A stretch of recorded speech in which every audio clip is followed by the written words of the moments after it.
I just want to we've been talking a lot about kind of addiction, and I know, Megan, you have a substance use disorder, you have alcohol, severe alcohol use disorder.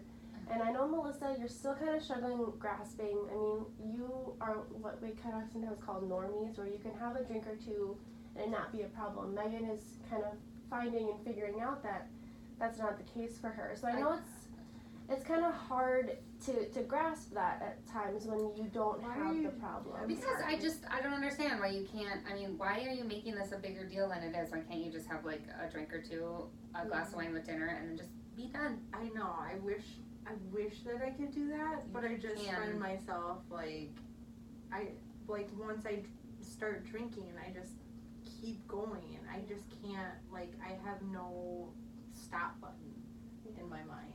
Like, it just keeps going, and I can't, and I lose track too. It's just like I don't even, once I don't know, I don't even know how to like explain it better than that, other than I just can't. We'll keep working on that. But what I wanted to do today with you guys is, I know, Megan, you've shared that you have quite a family history of alcohol use, and it's in kind of a lot of your family. So I just want to like draw a little, it's called a genogram. So I'm going to draw you. This is you, Meg.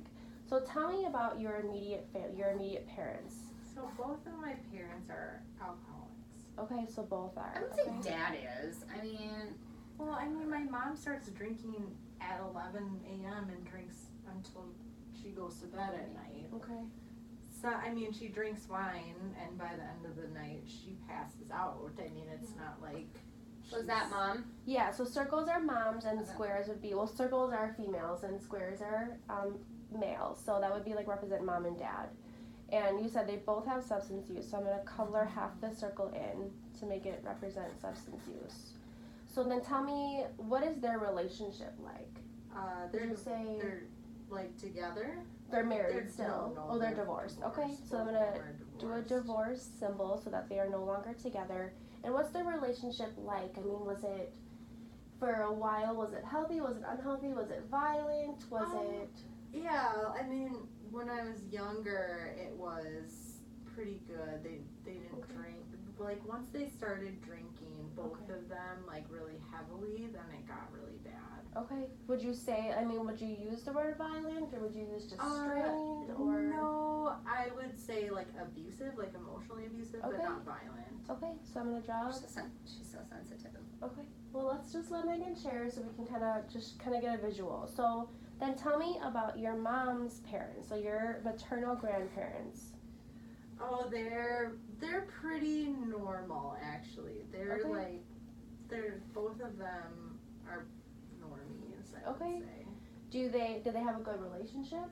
Yeah, they were married their whole lives until my grandpa passed. Okay, so he's passed away. So I'm gonna draw an X through, and that means deceased right now. Okay, but their relationship was good until he passed away. I mean, aside from like basic marital things, I think. I mean, like, from what I really know, I don't know that much. Okay, and then what about Dad's parents?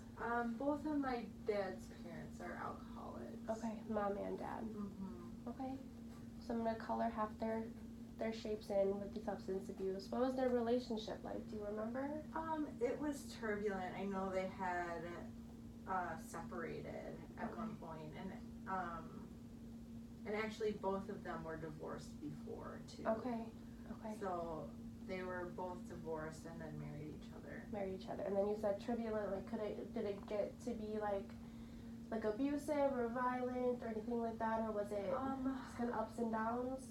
I really don't know what. I just remember my dad talking about his upbringing, and like they had 8 kids, so there were just like no parents around most of the time.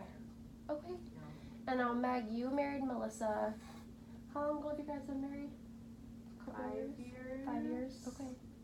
So then so obviously Megan has you can see that there is a pattern of substance use. So, and I'm gonna fill, Meg, your bottom half of your circle filled in so that you have the visual. So obviously substance use runs in your family. Now, Melissa, I know it's tough for you to kind of understand the idea of addiction because it's not really prevalent in your life. So I'm gonna leave your circle open because you do not have a substance use problem.